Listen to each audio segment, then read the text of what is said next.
It's time for the news review segment. We'll be getting into a conversation surrounding some of the major topics that have dominated the media space. And we have three amazing individuals to help us do that this morning. The Honorable Nilante Vanderpoy is here. He's the National Coordinator for the District Road Improvement Program, DRIP. Honorable, good morning. Good morning. Good to see you. Thank you so much. Elvis Dako is here, editor of the News Center newspaper, newscenter.com. Good morning, Elvis. Good morning. And we haven't had a lady in a while. She's back. And it's good to have her. Akusia Menu is the 2024 parliamentary candidate for the New Patriotic Party for the Adentan constituency. Good morning, Akusia. Good morning. Good to have you. Good to have you. Good to be back. All right. This morning, some levy has been imposed on fuel. We understand that it's to help settle debts within the energy sector.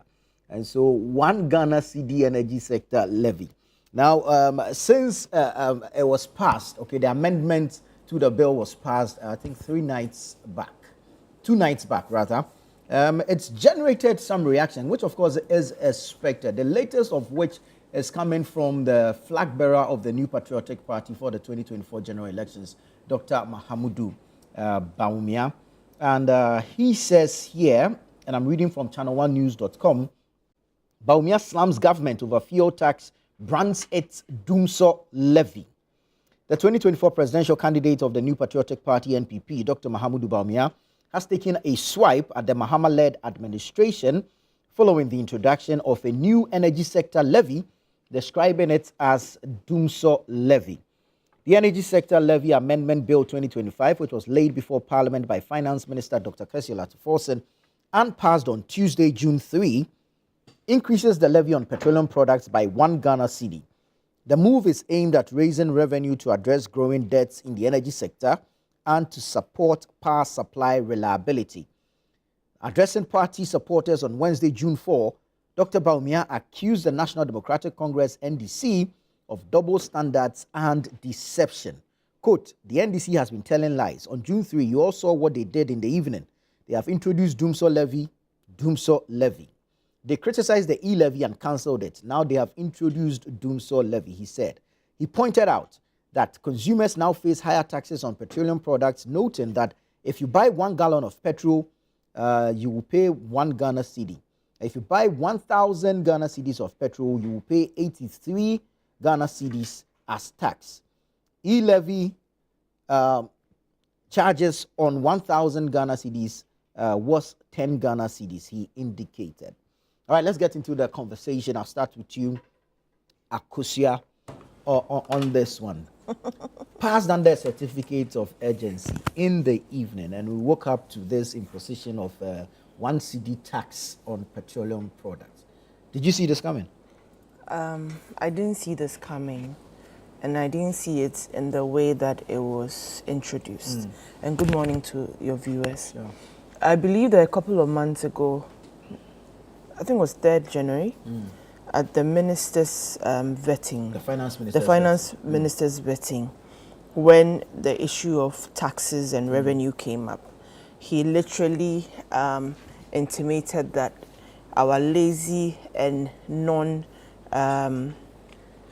non-innovative approach to taxes is what he would not do.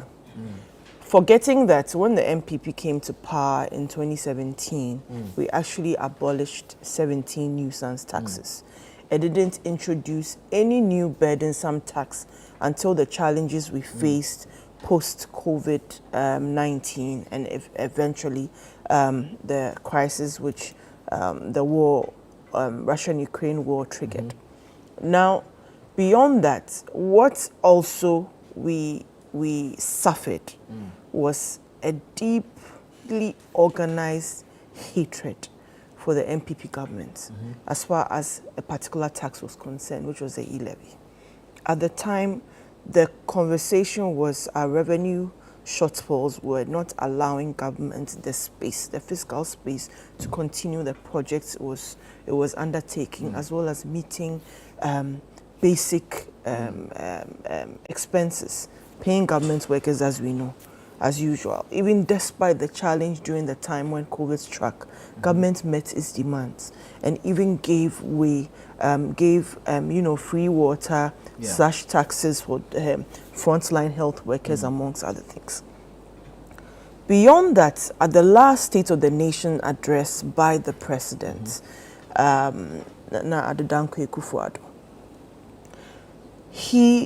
I recall, and I would extract the text and send to you before the show ends. Right. At his last SONA, he said we had inherited a legacy debt of $2.5 billion. Now, the energy sector reform program, which government went into with the Bank of Ghana to sit down and see how we would reduce this debt. The concern then was that within 5 years, that 2.5 billion would balloon to 12.5 billion because of interest accrued, amongst other things. Don't forget that there were power purchasing agreements, which they said they had gone into, about 32 contracts. They had gone into in anticipation that in the event there's an industrial drive. At the time, that wasn't the explanation. But when MPP came into power and started 1D, 1F, their argument was, oh, the power we accumulated was for you to embark on this vision you have. Don't forget that Dumsor wasn't about capacity. Dumsor was actually about debt management and ability to service debt. They left 2.5 billion. We came to meet 2.5 billion. We serviced the debt. It didn't balloon to 12.5 billion. We kept the lights on. The legacy debts they inherited from us stayed at 2.5 billion. Just a few months ago, you told us you had scrapped Levy and people were happy. Yes, why not? But what you were leaving, the energy sector debt is around 3.7. 3.7 billion? Yes. Billion. No. Billion dollars. No. Billion. No. Billion. No. 2.5 billion. I mean, The energy sector debts now. The debts now is 3.7 billion. You bring your data. My data here says it's 2.5 billion. And we kept the lights on. Even yesterday, President Mahama mentioned it. We kept the lights on. Now, subsequently, you come into power and you make a production and fanfare out of scrapping e-levy. You tell us that there will be no increase in taxes. This is the words of the finance minister himself just a few months ago. Subsequently, a negotiation on tariffs became an issue where the suggestion from government was over 40%, if I recall. They haggled, went back and forth and settled at 14.7%. Where even comments from the general public was, but if e-levy is that about 1%, electricity, we all have it in our homes. Why take it all the way to 14.75%? Just a few months ago, well, I'll say weeks, the cedi is strengthening. Ato is forcing. That's the new rhyme on the streets. The cedi is strengthening. Ato is forcing. Right. And when the cedi strengthens, we are all happy because for some of us, if we have to go and buy dollar, at least the rates are lower than it was before. Now, if you say the economy is bouncing back and you are giving yourself all these accolades, why the introduction of this new tax? And in the way that it's almost as if somebody described it as a midnight robbery, because sometimes you wake up, if people experience, you wake up in the morning in your own home and everything is gone. You didn't even realize that you had been robbed. Yeah. But what was the urgency with this? Now, what is conflicting for me, though, is that other experts are saying it's not 1 cedi per liter of fuel. It's actually 2 cedi per liter of fuel. How so? The breakdown. And it was this morning, I was going through it, and I'm like, okay, so if this is what is being peddled, then it means that they have not been fair to us.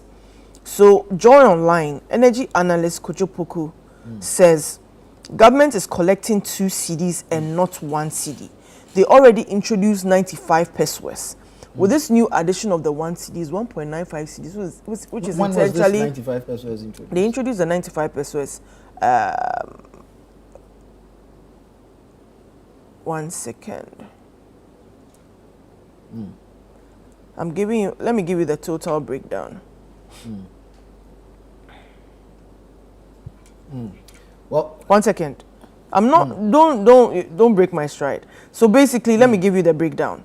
There is in the build-up of the cost of fuel that we purchase at the pump.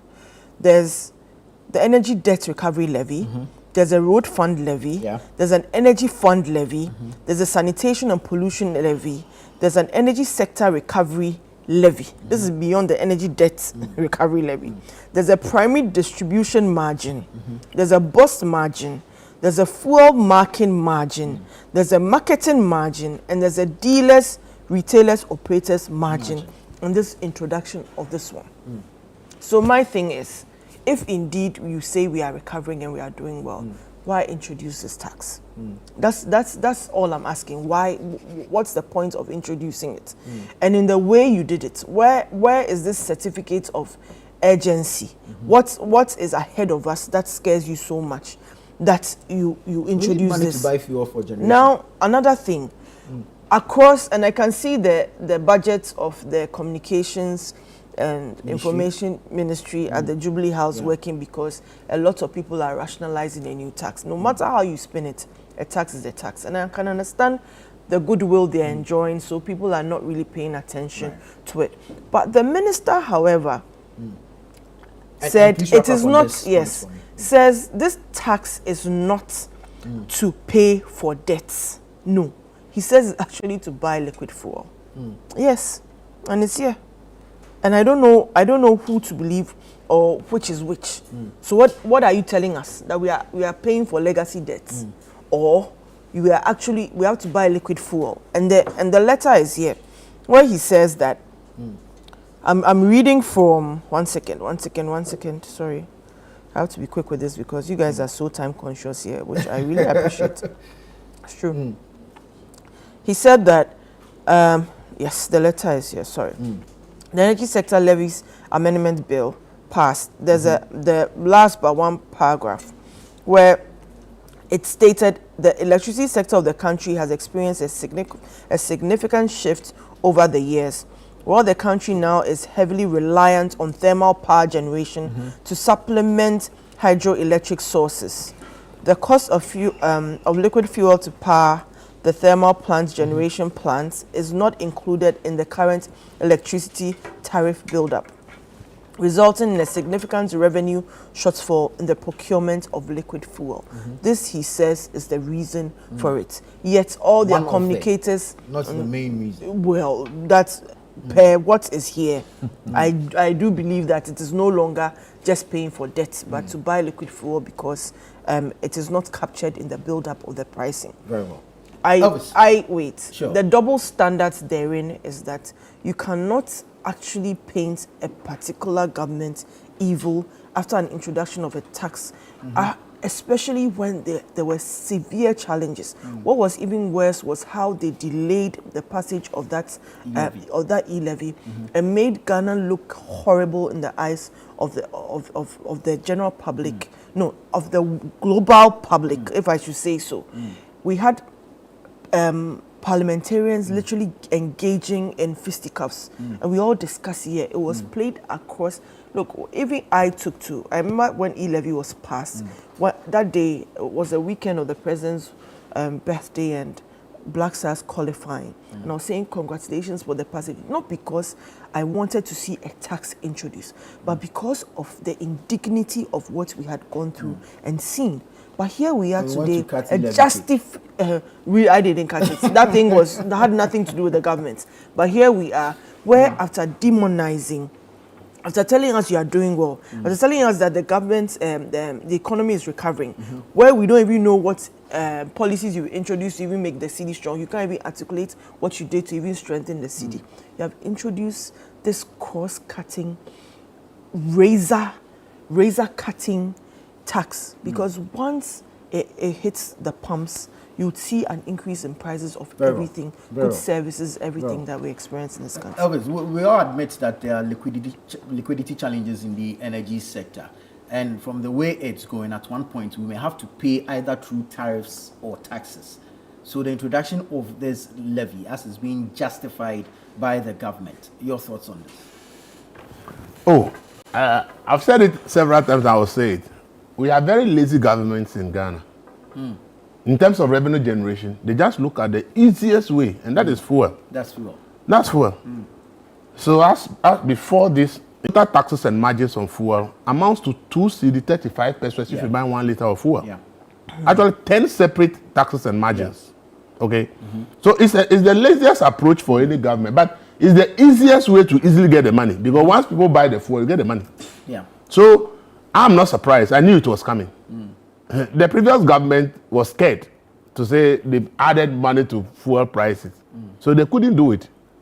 Even though they have to keep the power on, they could not do it. But I saw it coming because I knew that the government is very broke. We don't have money as a country. And so long as politicians want to politicize issues, we paint a genuine issue as somebody's fault. And then we all pay for it painfully. The energy, the 1 cedi we have added now, it has actually increased the total monies we are paying for energy sector to 2 cedi 19 pesos. Because prior to this, we have 49 pesos being paid for the energy sector debt recovery levy. And then we have 20 pesos being set for energy debt alone, 20 pesos. And then we have another 10 pesos that we're paying that is for sanitation levy. Yeah. But in the 2025 budget, the finance minister said because of the debt in the area, he has encumbered the sanitation levy. So the money will no longer go to sanitation, but will now be used to pay energy debt. So if you add these ones, it amounts to 1 cedi 19 pesos for monies that we pay for every liter of fuel we buy that goes to energy sector debt servicing. Then now 1 cedi has been brought. Yeah. So if you add it to the existing ones, it increases it to 2 cedis 19 pesos that we are paying that is supposed to solve our energy sector problems. So in total, the taxes we are paying on a liter of fuel is now it's now 3 cedis. cedi 35 pesos. If you buy 1 liter of fuel now, your taxes that you are paying in margin is 3 cedis 35 pesos, which has nothing to do with the price of the commodity, freight to Ghana or anything. Simply because government has put in a law that I want to collect taxes through petroleum. That is it. And you need 4 liters to make a gallon. So then you calculate So how buy much a you're gallon, you are looking at about what? 4 cedis, about 2.19 times 4. Not the new one, I'm adding is the old one. Old one. So it means that 2.91 times 4, almost 10 cedis you are paying on A gallon of fuel. Yes, that is pay the taxes we are paying. That is what we pay now. Right. You see, so the issue is that, you see, and I've always said that politicians should be mindful of what they say. See, when it's in the campaign process and they want elect to win, they will say all kinds of things. But then when they are faced with reality, they begin to speak the truth. All that Jinapo is saying today, Jeremy knew all these things in opposition. But because NDC wants power, he painted it as if the previous government is so bad. Okay? That is why we are having what we have. Look, let's look at the debt. Jinapo at his vetting, okay? This is John Jinapo, the energy minister now. The energy minister now, at his vetting, said that currently, after the time he was being vetted, the NDC one, that is Mahama one leaving office, the reconciled debt that they left was $2.1 billion. That is what he himself said at the vetting. And that during the transition process, when they sat down with ECG, Energy Commission, and all the institutions, and actually did a reconciliation of the debt at the time NPP is leaving office, the debt was $3 billion. The story is on my journal. I'm the one who said that is what he said. The debt is $3 billion. Right. So it means that the NPP inherited $2.1 billion, according to the current energy minister. And so if it's $3 billion, it means the NPP within the 8 years are added $900 million. That is what he has said. And then he said that ESLA, within the period, had accrued 45 billion Ghana cedis. However, he noted that while these funds have been used to service part of the principal and interest of the sector's debt, they were insufficient to address the growing liabilities. But in opposition, George Napo said ESLA was enough to solve all the debt in the energy sector. And that it was the mismanagement by the previous government, that is why the energy sector was suffering. But when he was faced with vetting, now he's telling us that the 45 billion with the total amount generated was used to pay part of the debt, but it was not enough for the debt in the sector. So why do we do? Was not enough to pay that is it. billion. But before that time, when he was looking for power, he said, no, the money is more than enough to solve the problem of the energy sector. Why do we do politics and important things like energy that without it an economy cannot grow? Yeah. Why can't we as a country agree that, look, we don't need to play politics with things that we know that without them the economy will suffer. So let's go on with these issues that we have raised about the taxes and the rest. See, as comparison everywhere about e-levy and this, I have said that there's no tax that is not paid by the final consumer. Whether it is e-levy, whether it is petroleum levy, whatever you put the levy, the tax will be paid by the final consumer. Yeah. Okay? If a corporation says they make profit and they are paying taxes to the state, that profit they made, it is the final consumer that bought the product. It is the margins they put on the product that the final consumer paid, out of which they made that profit. Yeah. So every tax that we talk about in this world, the one who actually is paying is the final consumer. True. And when we must get it clear. So you ask yourself, one Ghana cedi increase, all of a sudden, because the finance minister argument that, oh, now the cedi is down and all that. The question is, if the cedi should start rising tomorrow, are we going to remove this tax? Are we going to remove it because the cedi is rising? I mean, the dollar is rising. The dollar is rising and fuel price start going up. Are we going to remove it? So you see, we should be just tell people that, look, we have a problem. And we have to take this painful decision to solve it. If the NDC are not playing politics with these issues, adding one cedi to it today will not be a problem. The previous government never added any additional tax to petroleum to be able to pay this debt. But it kept the light on for 7 years. In the 8th year, we all saw it that the Dumsor started back and forth because the payment they have done to that point they realized that they are running short of money. But for 7 years, the power was on without any increment. And if it are to forces vetting, he said, we can manage the economy. We don't need taxes. We don't need more taxes to raise revenue. That is why he said that it's vetting. Yeah. So if you say this at your vetting, your first budget, you introduce 4 new taxes. Within the first quarter, you have electricity tariff increases. Now you have gone straight and given us a 1 cedi increment in fuel. Who forced Atufoshi to say that we don't need to raise more, to add more taxes? Why didn't you tell us that, look, we are a growing country and our revenue is there, that when we look at all the domestic revenue we generate, when we pay statutory payment, we make statutory payments, we pay interest on our loans, and then we pay salaries. Almost all the money we collect in this country is finished. So we are not generating enough. And therefore, we need to generate more to be able to pay our liabilities. And therefore, Ghanaians should bear with government that there will be more taxes, but this is the purpose. That communication will be clearer. But when you give people hope that you don't need to bring more taxes to raise revenue, and all of a sudden, less than 6 months into your government, you are hitting us with about 5 taxes because in the budget there were 4.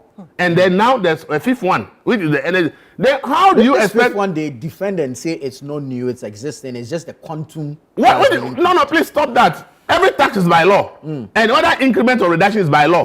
Why is that they didn't just why is that they didn't just increase it without going to parliament? No, I mean you have to go through the process. Why is that they didn't increase if it is something that exists? You have to go through the process, but doesn't necessarily mean it's new. What is not new? The energy sector levy. What do you mean it's not new? I've given you the ones that existed before they came to power.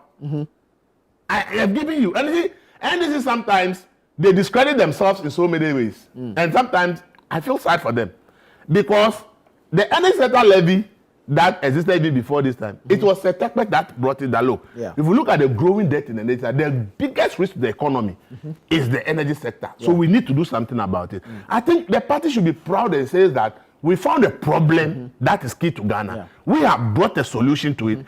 Despite the fact that people feel that it's a tax, it is a way that we are going to solve a problem. But you don't create the impression as if adding taxes to fuel is bad. Okay? Then let's talk about why we are here. Then all this argument is why are we here? I'll come to you on why we are here, but let me hear on the levy itself.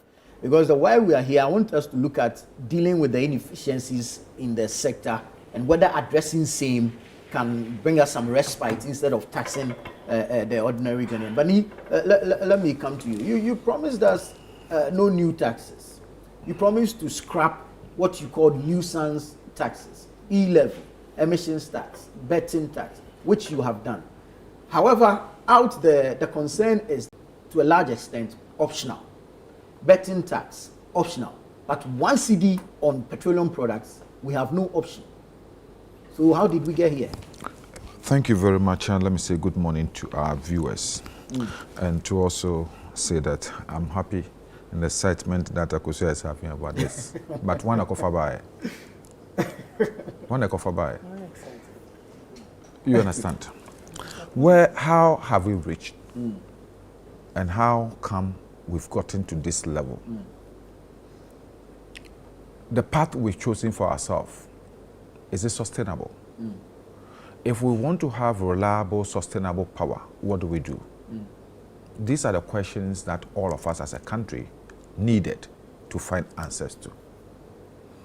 We have a situation where we have a debt of 3.7 billion cedis in the energy sector. We have 68 billion cedis owed by ECG alone. In the last budget, the government was magnanimous enough to provide 28 billion in the budget, which, if you look at government's budget historically, is the highest ever, apart from votes to Ministry of Education. Aside this, government have taken steps in so many ways to minimize the systemic inefficiencies of the power sector. Now, the issue is, how do we resolve the issue of recurring debt? And what you can do to make the energy sector sustainable. It's not fanfare about it. I will every day prefer a government that is candid, that is transparent, that is accountable, to a government that will lie. So we've come to Ghanaians and said, so at this point in time, these are the difficulties we are having. These are the challenges facing the energy sector. Would we want to slump back into the period of Dumsor or Dumsor? No. So how do we do, what do we do in order to avoid that? I said, well, if every Ghanaian will be willing enough to give 1 cedi on a liter of fuel, we will be able to accrue so much, almost 57 billion, to be able to take care of the difficulties we have, the challenges we have in meeting the demands of the energy sector. I think it's a very, very good step. The issue is, we've come far to a time when it has become necessary. In this period when all of us are experiencing some joy from the fact that fuel, the price of fuel has slumped from 16 to even under 12 cedis. This is a time when we're asking Ghanaians to make sacrifices of a cedi to be able to keep the power on. If we don't, and we say, well, let's continue in the merrymaking, let's continue enjoying the benefit of the prudent economic measures that have ensured that the cost of fuel has come down, and we don't behave like the ant to prepare for tomorrow, but want to be like the grasshopper, what will happen is that in the next few days or weeks, in the midst of our enjoyment, we'll be hit by the reality of Dumsor. So this is a government who says that in this period, when things are good, when we are making savings, it is better for us to store so that we can meet the demands of tomorrow. I think the government is being very intelligent in the way to manage the difficulties we have, the challenges we have. Not everyone will agree with you, because there are concerns that we're enjoying the gains made, which is good. But if you take ESLA, for instance, last year, 2024, it accrued almost around 9 billion cedis. Was it enough? to take care? How much are we making? So if you marry that to the promise of not introducing taxes for revenue generation, it is expected that there will be different innovative ways of raising the revenue to address this Let's all challenge, ask ourselves, so that we can enjoy what innovative measure do we have to take in order to address the issue of recurring debt in the energy sector? The world is going digital now, but you came and you cancelled digital taxation. Please. Levy was introduced at a time when all of us knew. It wasn't a matter of the tax, introduction of the tax, which was a problem. The argument we made, I was in the minority at that time, and Akosia said we descended into fisticuffs, yes, because they were failing to realize the realities of the time, that already there were heaped of taxes on Ghanaians, which had made life unbearable for Ghanaians. Ghanaians were suffering under that time. Ghanaians were burdened, scorching under the taxes of the then government. So we're advising that that was not the right time to introduce more taxes on the ordinary. And the levy, according to the then economic whiskey, that affects the poor people, the ordinary people. So he wouldn't support levy. But he was the one who came to sit in parliament to clap for Ken when he introduced levy. So it was not just a matter, all of us realized that levy was going to make things difficult for the already ordinary people who were burdened by the numerous taxes that have been bestowed on them. So it is the opportune time that we are looking at. If things were good at that time, everybody was okay, people were enjoying, who will complain about taxes? But we are saying today that all of us as a country have realized that the way we are managing the energy sector is not sustainable. And if we are not careful, we shall run into difficulties that all of us will feel uncomfortable with. So at this time when we are happy, we are reaping the benefits of the measures that the government has introduced that have made the economy a bit more relaxed as compared to 6 months before. It is time when we need to make sacrifices. We're asking Ghanaians to make sacrifices so that all of us will be able to hold the danger that is imminent. So we'll be able to face the challenges when they occur, that we'll be able to save for tomorrow. It is not a matter of somebody interested in slapping a tax on. We're asking people to make sacrifice, all of us to make sacrifice, all of us to pay for something for tomorrow. Because you and I agree that government cannot continue heaping up debt after debt in the energy sector alone. Government revenue, as all of us are talking about, is also supposed to take care of other sectors. So we cannot allow the energy sector alone to be taking all the benefits of government's measures and policies that are accruing to all of us. What about education? What about agriculture? What about health? What about other sectors of the economy? So what we are saying is that if there is a problem generated by the energy sector, why don't all of us contribute to resolve that problem? We can hold that problem so that the government can use its revenue to develop the other sectors of the economy. That is why this issue is not just about a tax that is going to affect almost what we are saying. It is a tax that is coming from the energy sector to address the energy sector problem. So the hue and cry about this is let me say, makes me feel as if people know the problem, but they don't want to contribute to the solution of the problem. All of us know the problem. All of us as a country know the problem. And if we don't want to be political about this and we want to resolve the problem as statesmen, then what do we do? Do we all accept the decision to say, let's contribute something for tomorrow's difficulty? This is all that we are asking for. And it's amazing. People who yesterday saw the problem, they were not bold enough to confront the problem, will stand today and be talking and be telling people that the government is deceiving them. Where is the deception? You promised no new taxes. New taxes to do what? That's what the What is this finance tax? minister said. What is this meant for? What is this meant for? We've told energy sector. Where do we generate the revenue to meet this debt from the energy sector? But we knew this before making the promise of not introducing a new tax. We made what? Ato said he's not introducing any new tax. Right. That will for revenue. What he's saying that this one is meant to resolve a problem that we have created ourselves. Because if we don't do this, realistically, what we are saying is that we must pay 50% more for electricity. You understand? Would you want to pay 50% more for electricity, or you want to contribute to 1 cedi so that cumulatively we can resolve the problem instead of shifting into the pricing of electricity?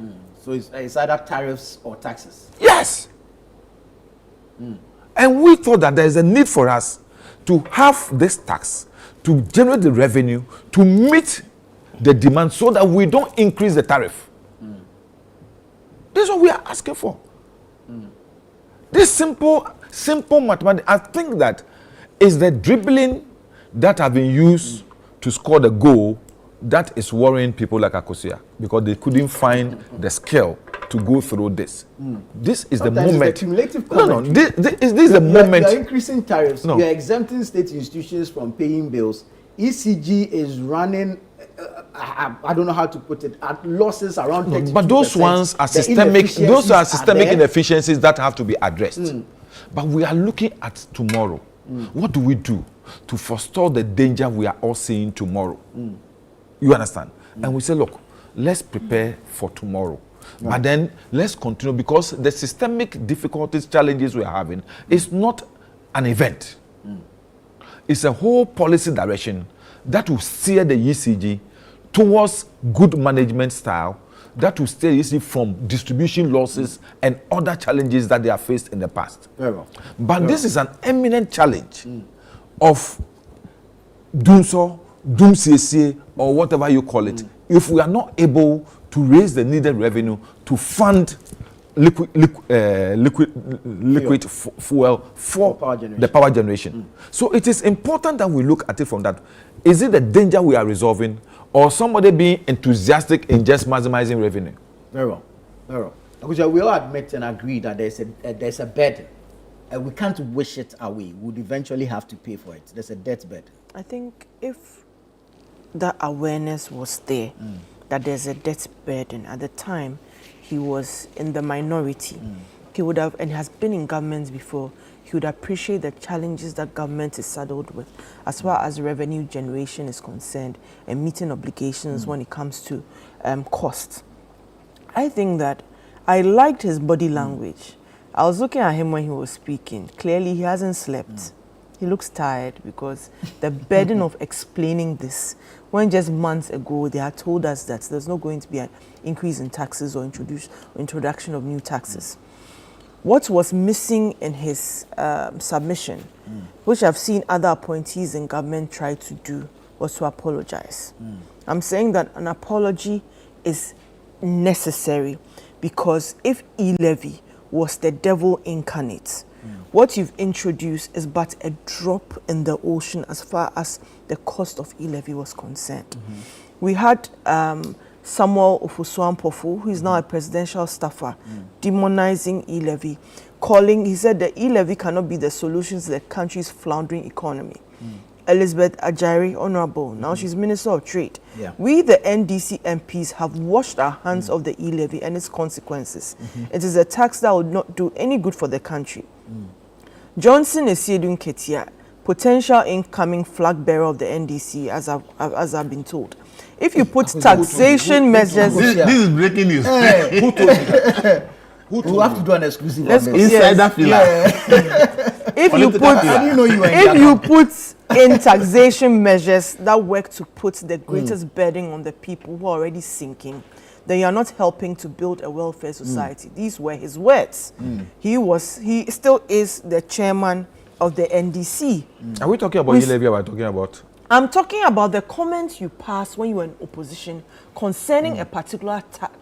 What was whose cost pales in comparison to what you've introduced today. John Mahama said we are I'm paraphrasing. We are opposed to distortionary and burdensome taxes like the e-levy that only force Ghanaians to endure more suffering. These were his words.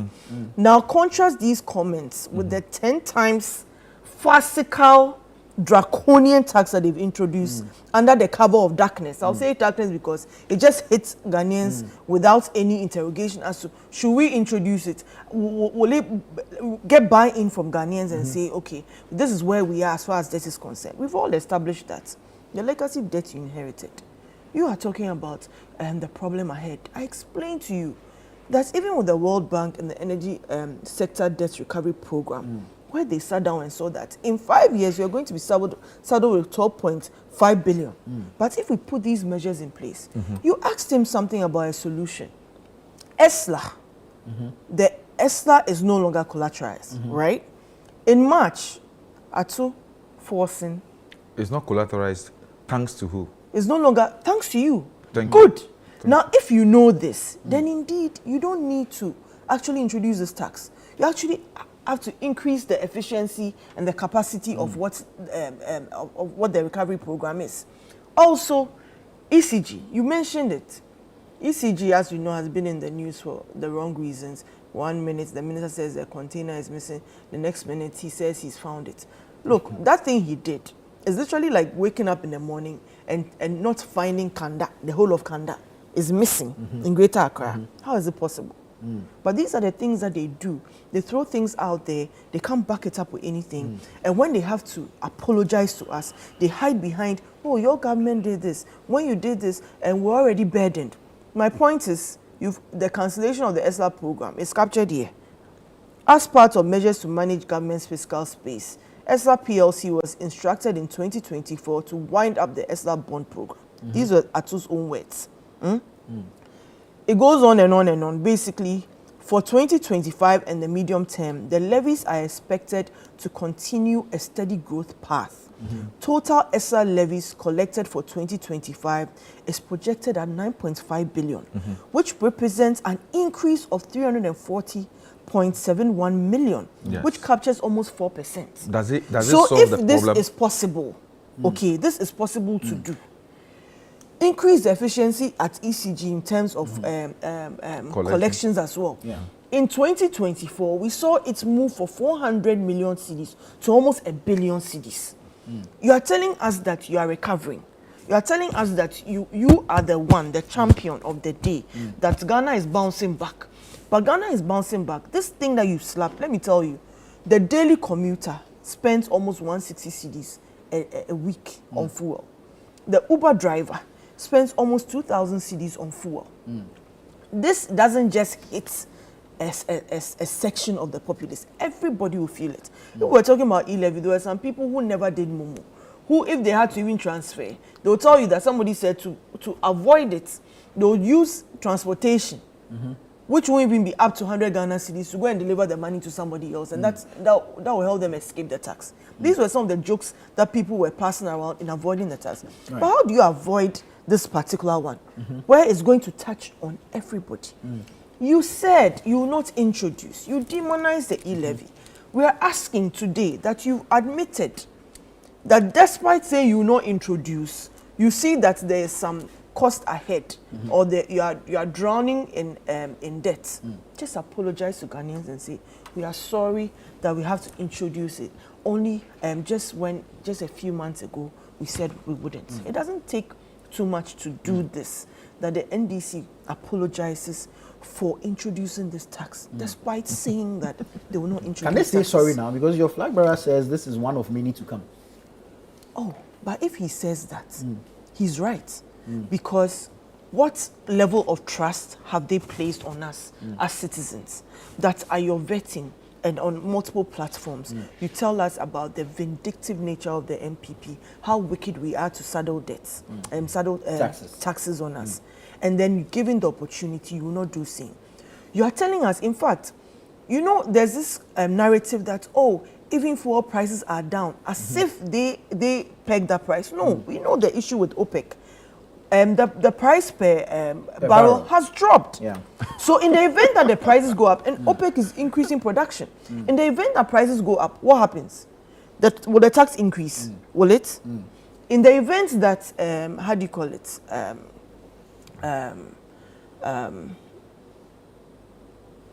The CD, the dollar begins to gain strength. What happens to this tax? Now, as far as taxing is concerned, there's no clause or there was no definitive timeline to say that we are pulling back on this because we project that within 3 years would have reduced the cost considerably and it will reduce the burden on Ghanaians. So let's stomach this for 2 years or let's stomach this for 1 year. None of that. You've essentially introduced it and it's not going anywhere as far as you being in power and your tenure is concerned. So the apology is necessary. The apology is to the trust that you've eroded. You've introduced Ejumera, which hasn't found expression in the budget as far as cost is concerned. Women's Bank, I was excited. Oh, women will get opportunities because getting finance to start your own businesses can be a headache. Where is it? It's not anywhere. Even their own 24-hour economy didn't find expression in their budget. You said Women's Bank did not find expression in the budget. I'm saying that it's been 6 months. Where are the signs that it's coming up? Where are the signs of it? Wind down. The women are asking because all the things that they have, and it was so swift to chalk some successes in this 120-day plan that they had, and we all know that it's nothing. It was just hot air. And it's most unfortunate. Yes, we admit that we lost in the most embarrassing way. We admit it. And we know we'll bounce back. But in bouncing back, we will hold you accountable because opposition is part of governance architecture. Right. We will not be coward. We have no doubt We about will not be shut. We will not be shut up because you see, anytime we try to speak, and he has been very civil, and I always love him for that. He doesn't throw it in the face on dismiss or insult on the other. At least with me and him here, that's how we've been going at it. Right. But when you listen to others, it's so sad. You did this, you introduced this, and it is nothing. I'm saying that Levy is nothing compared to what these people have done. Thank you. Under this certificate of urgency. Apologize. It's okay. You demanded an apology from Ghanaians. We demand an apology from you. Because this tax is not partisan. All of us are going to feel it. Mind you, he's a drip coordinator, the national drip coordinator. The machines are going to run on what? Fuel. His budget is affected. That's why I'm saying that he barely slept. Because now he has to go back and work it out and know that there are going to be challenges in executing his mandate as a drip coordinator. And if some persons should be held accountable for where we are now, and how do we come out of this? See, as I said, if we stop politicizing issues, we'll all be a better country. The issue of money for the energy sector didn't start under Akufo-Addo or under Mahama right now. In 2016, John Jinapa was the Minister for Power. Okay. On October 26, 2016, this is my journal online. Dumsor, frankly, money is a challenge. Money. The Dumsor we explained for 4 years under the first Mahama. This is the Minister of Power telling all of us at that time that money is a problem. That's why we're having Dumsor. On December 12, the same 2016, they said Dumsor is partly a problem of money. This is modern Ghana online. So the fact that power issues is issue of money is known before NPP came to power. But look at all the tax NPP visited on NPP. When NPP has not even introduced any tax specifically, but kept the power on for 7 years. So where was the money come? It means that the government needs to be borrowing money from other places to be paying those debts. So then why was the attack? When you knew that money is a problem. You knew, then it knew, because the Minister of Power at that time made it clear that it's inadequate money to buy fuel for power plants. That is why we are where we were. We were as at 2016. So if a new government comes to power and you are opposition and you knew this and you were the person in charge, I didn't expect all that tax from the NDC or the NPP when it comes to the power sector. Because the problem was there and NPP came to meet it. But they decided that no, we don't want any Dumsor. We want to let the power on it. For 7 years, the power has been on. In the 8th year, we all know that the Dumsor actually returned because the back forth power of, we all saw it. It's all because of money. Yes. After 7 years, they realized that the burden of keeping the power on is crazy. Look, the issue where we are here, whilst the money problem was there, which caused the first Dumsor from 2012 to 2016, we worsen the problem by signing very bad power purchase agreements and brought in plants that we don't need in this country. The bad power agreement that we signed, we put in a clause called take or pay. Take or pay means that if the plant that we have contracted is ready and can generate power, but the power we have in the system is enough to serve Ghanaians, and therefore we don't need the power that particular plant will generate, we have to pay the plant for not generating power. So it means that we have not consumed the power, but we have to pay. In 7 years, for the NPPs from 2017 to 2023, Ghana paid 13 billion Ghana cedis for power that we didn't consume because of take or pay agreement. So if you sign this deal and we are paying 30 billion for power that we didn't consume, how do you expect the power sector to survive? We are paying something that we don't use the power at all because you have brought in plants that we don't need. So we have our capacity of power we need is less than what the plants can generate. So there will be plants who are sitting down not generating, but by the contract we have signed, we said that so long as the plant is capable of generating power, if we as a country say we have enough power, we can't take the power that plant to generate, we have to pay the plant for not generating power. We call it idle capacity. And for 7 years, we paid 13 billion for power that nobody consumed. These deals were signed by politicians and imposed on ECG by force that they should implement. And therefore, ECG, when they go to collect the money we pay, 13 billion out of it in 7 years, being for power that ECG didn't even use, didn't take. But by the agreement, we have to pay. And you are saying that ECG is the problem.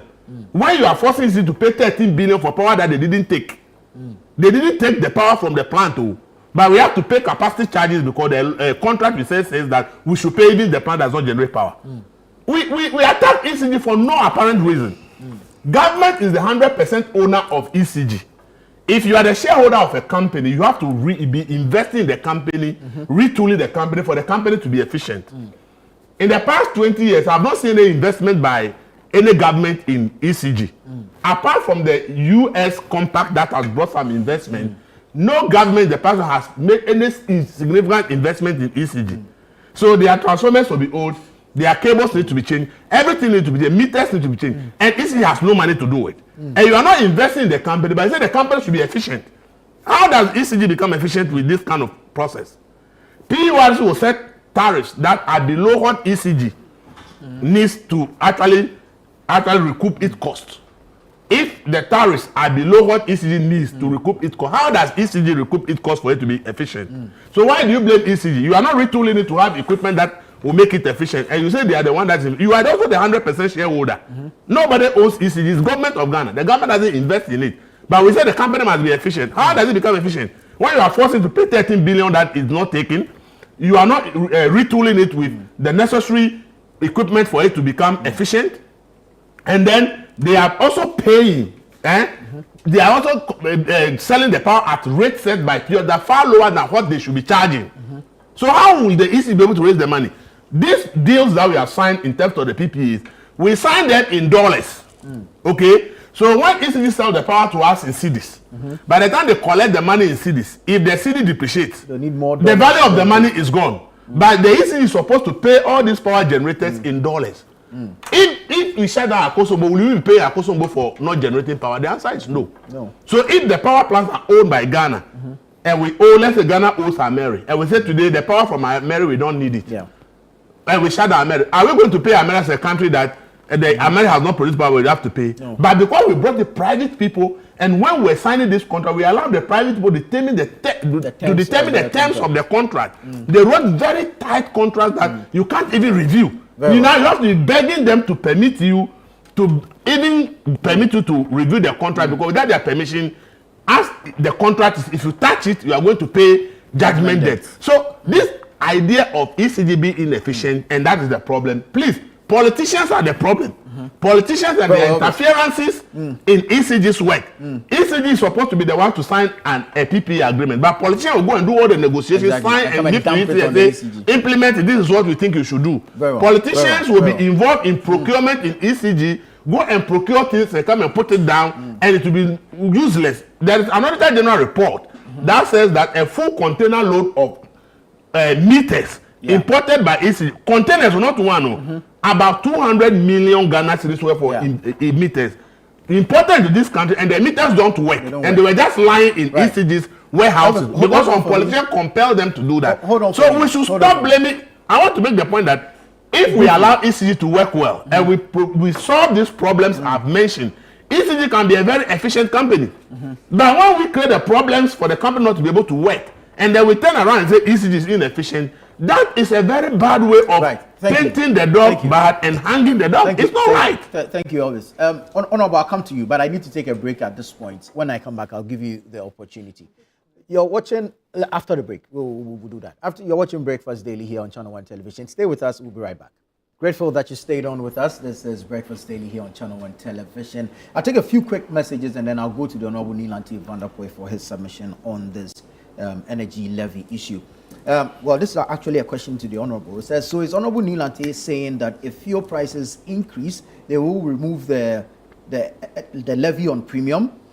This one says, because prices of premium have dropped, you decided to sneak in a levy on petrol and diesel, robbing Peter to pay Paul. You told us that you have increased electricity tariffs by 14.7% to solve Dumsor, and today you're entering into drivers and riders' tanks to steal 1 CD per litre to solve the same Dumsor. Faketwa Beje Kesia government. This is Master Planner Junior from Kintampo. This one says, the NDC is becoming so disappointing to Ghanaians. Appreciation of CD, low inflation and whatnot. All these gains are cosmetics. It does not reflect in the pockets of the ordinary Ghanaian. Really? Haj Ahmed from Nima. The NDC government have been insincere with us. In just 6 months, they have introduced 5 new taxes to burden us. They shouldn't think the goodwill is an infinite commodity. This is Ben from Nungwa. And this one is for Akusia. He says, when they promised from taxation to production, did they apologize for introducing the e-levy? Okay. So, Honorable, let me come to you on the e-levy. Energy levy. I'm happy my brother tried to give him an historical account of the legacy debts. As a country, we got to a time when we had obvious problems with electricity generation. Our only 2 hydro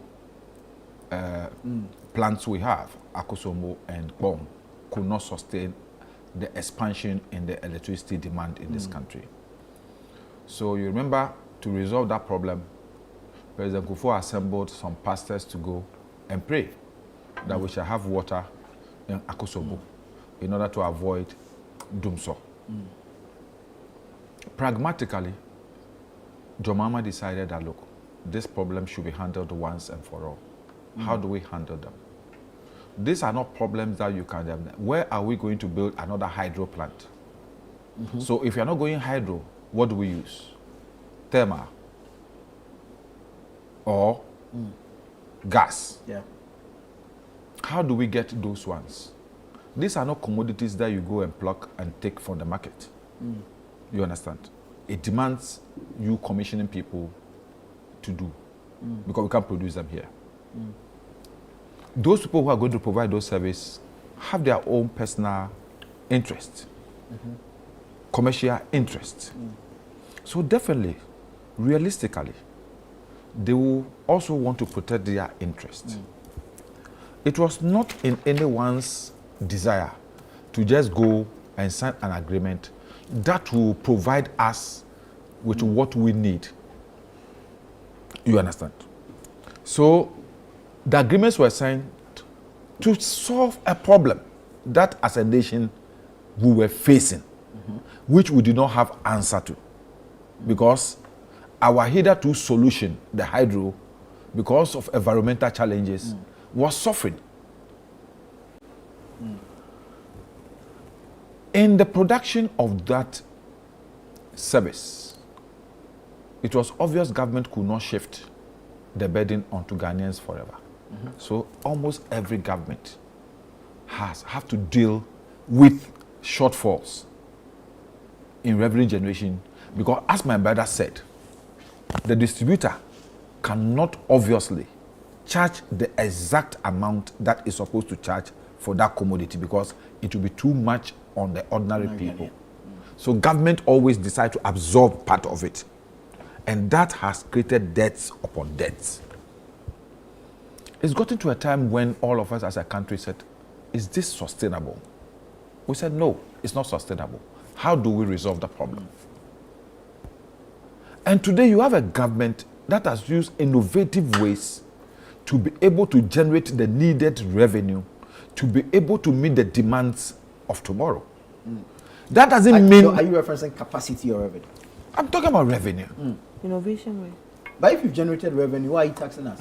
I'm saying we have a government that has introduced an innovative way to generate the needed revenue to be able to meet the demands of tomorrow. That's the 1 CD. Yes. What is it meant to do? The innovation. Oh no, the 1 CD is the innovation. What is it meant to do? Okay. Wow. So we should just have allowed it to be like they allowed it to be so that the debt will continue to mount? Is that what we are asking for? So that the debt will continue to mount? When we all know that the shortfalls are obvious, they are realistic every time it is there. If we don't do this, this is what will befall us. And you have a government that says that let's tackle the bull by the horn. That in this time that we are having some let me say benefits from the prudent economic measures that have been introduced that have led to the reduction in the cost of fuel. Why don't we save something for the dry season tomorrow? Is this what people are crying about again? So the issue of legacy debt is there. We have to be resolving it. If we are saying that increment is going to burden all of us, I agree perfectly. Every Ghanaian knows that if the lights go off, all of us feel uncomfortable about it. And that's the reason why we have a government that said that we don't want to get to that level anymore. So that why don't we all of us contribute so that we'll be able to provide for ourselves so that tomorrow we can meet the difficulties and challenges that possibly could lead us to go into that uncomfortable situation. That's what we are talking about here.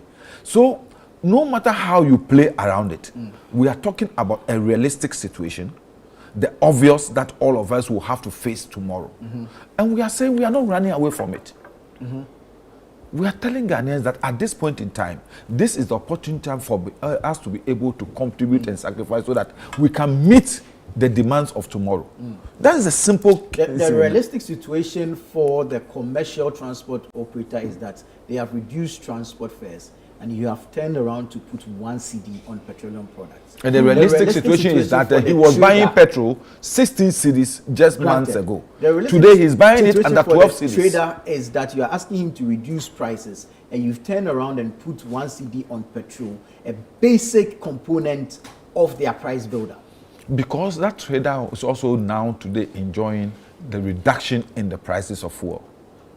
But that's not occasion. But however, you're going to increase the price if you calculate it, if you and I calculate it, no matter what, the benefits that are accrued to you and I, from the reduction of the price of fuel from 16 to 12, it's not equal to what we are going to pay. You see, this reduction is temporal. Why do you say it's temporal? So fuel prices won't go up again? Why do you say it's temporal? So fuel prices won't go up again? That is when we continue with the prudent measures we have introduced. But we cannot control what happens on the international market. We don't expect it to go up. And when it does, this tax is permanent. Once we continue to bring the dollar down, down through the measures that we have introduced, like the gold board, the dollar will go down and the price of our crude will come down. And Ghanaians will buy petrol at a much more cheaper price.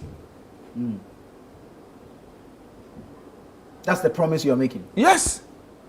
That's the promise I'm making. We are confident that we'll continue to maintain the sort of policies and measures that we have introduced that will maintain the stability of the cedi against the dollar, so that we'll continue to ease the pressure on Ghanaians, and so that the benefit of this will not be felt by the ordinary Ghanaian. So what happens if prices begin to soar? Why are you being negative? Be positive. No, we need to look on both sides. No, be positive. As a country, every business person in this country will look on both sides to be able to make projections. So what I'm saying is that for now, what we see on the horizon is good measures that will continue to make the cedi come down. The cedi become stronger against the dollar. How long? For how long? It's my expectation that it will, as much as Mahama continue to be president, the city will continue to grow stronger He against the himself dollar. has pegged it at 12, between 10 and 12 by close of year. Yesterday, the banks, 9.85. 9.85. Yes. That's how much low it has come. So Akosia is thinking about how she disposed of the dollars she has kept So you in have her dollars? account. What Oh, I've no, allegation is Akosia has had dollars all through. I have no hair. She knows. She's my daughter. She knows. Then maybe we should speak after the Say show. all my life. He's blessing me. You understand? Very well. Oh, no, wind down for me. No, so people like Akosia are thinking about how to dispose of their dollars because the city is becoming stronger. They want to have city. Somebody was telling me yesterday he went to the bank and he wanted, there was a difference that he was supposed to get change. And she was going to be giving dollars. He said, no, I don't want dollars. Give me cedis. Right. People are now happy trading in cedis. So I'm saying that it is our expectation that we'll continue to make the city stronger so that this one cedi introduction will not be felt by any Ghanaian at the pump. That the price of fuel will continue to slump, go down.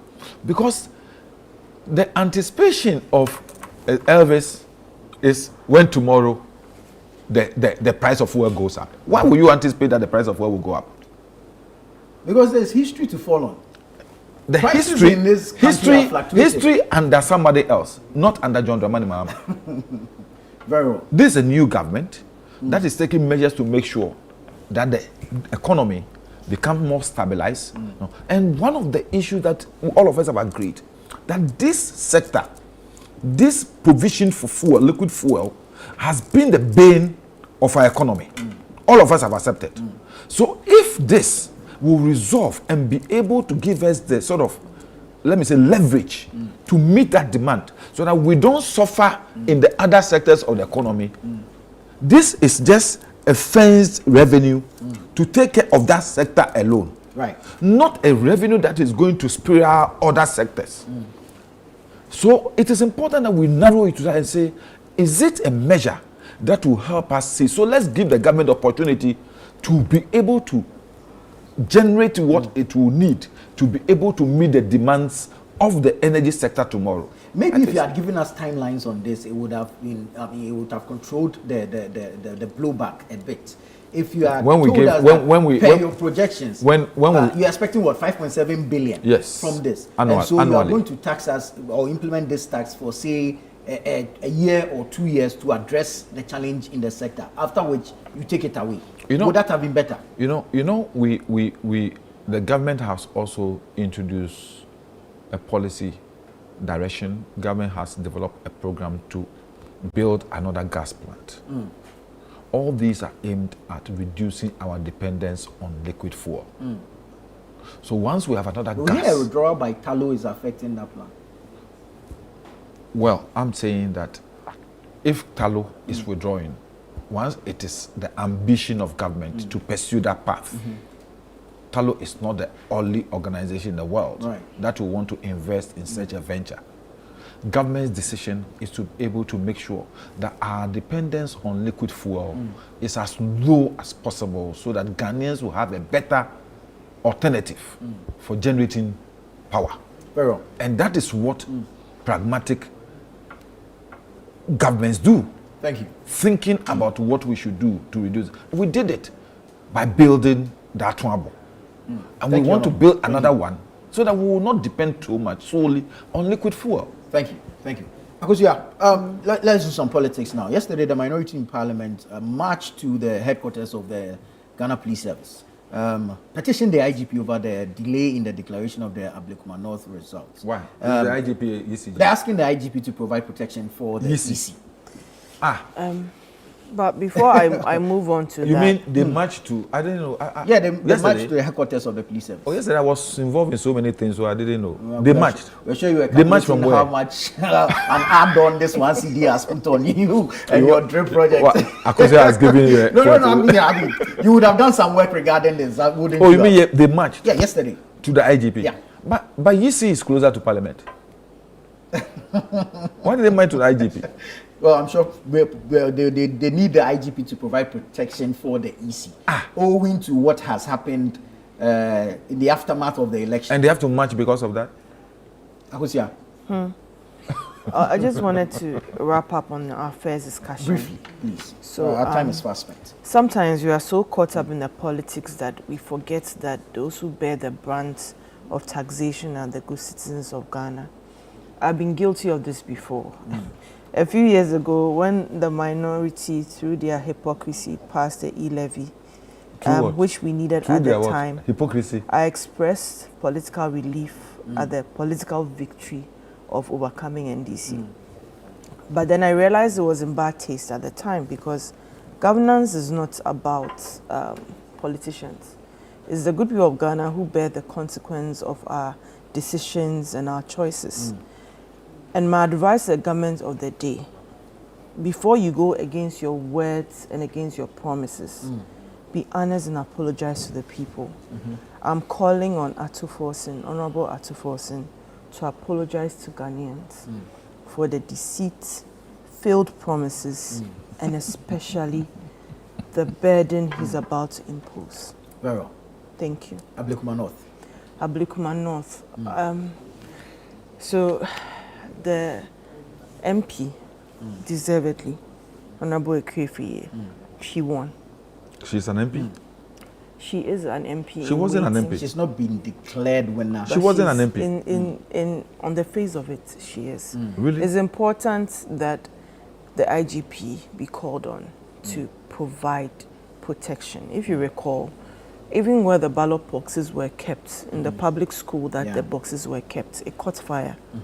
Whoever was behind burning it, we all know who it would have favored at the time. We've seen the gimmicks back and forth with both of them, even pulling up victory banners and billboards for themselves. But as far as that petition goes, I hope the IGP will listen and do what is right to deepen our democracy. It's obvious that the NDC is bent on capturing all arms of government, from the Supreme Court to the judiciary, to the police, to the military. Nobody has been spared. But on this, the right thing has to be done, and I hope the IGP will give the needed support to the EC. Yes. Elvis, Ablekuma North, the NDC insists on a rerun. The MPP candidates insist she won the seat fair and squarely, and then she's not interested in a rerun. And now we've seen a minority MPs march to the IGP. Is this the way to go? Well, I must say the EC is a disappointment when it comes to that particular seat. Because obviously, so long as the pink sheets for the elections are available, I think the electoral commission should have been able to collate that result and declare it by now, long ago. I don't see why up to now this thing has not been declared. In the initial stages, just after the election, there were a lot of problems here and there where people were attacking EC officials, but it's more that thing has ended. Like after 2 months, the violence by people attacking EC has ended. It's no longer something.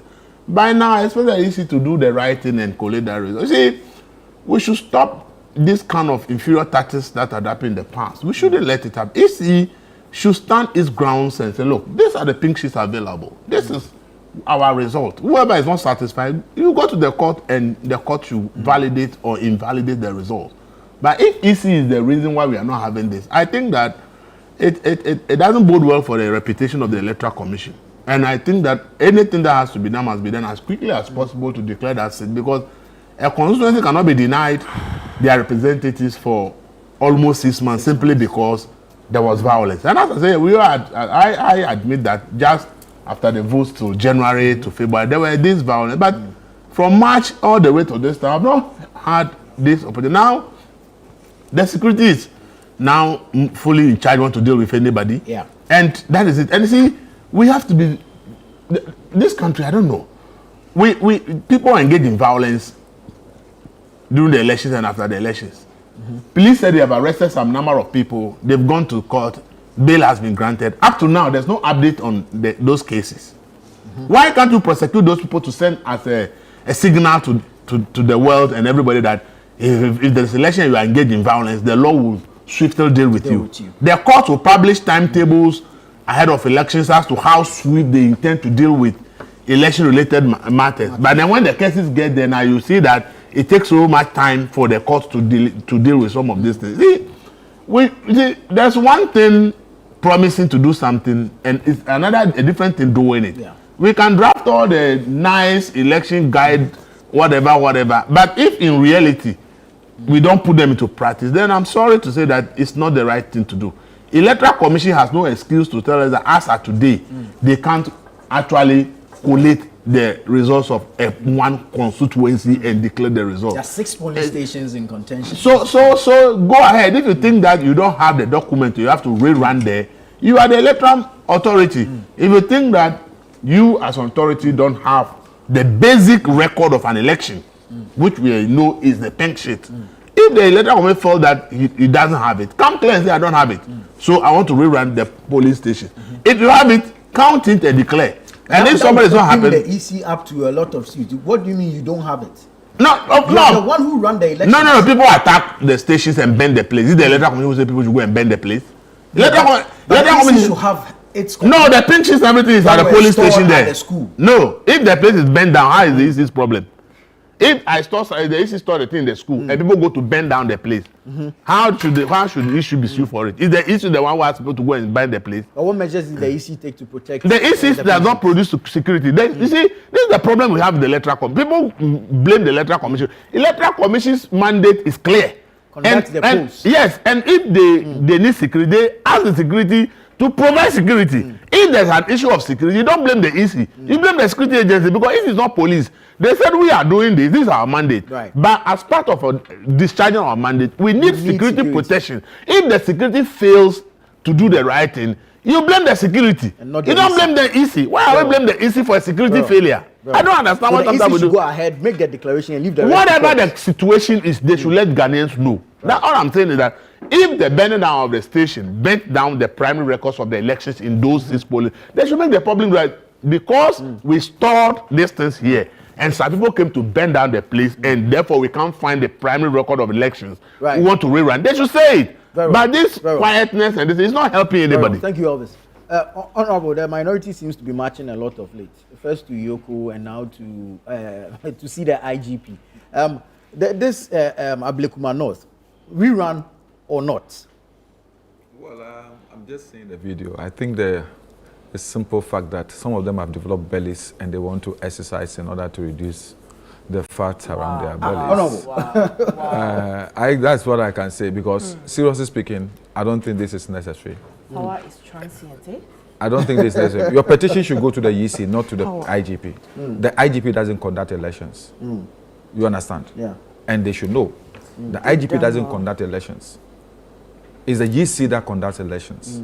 So why do you march to the police headquarters? To do what? It's the EC who would demand or request police protection in the exercise of its mandatory functions. You don't go to the police. You go to the police for the police to order the EC to do what? It's misplaced, priority. I think that they were ill-advised.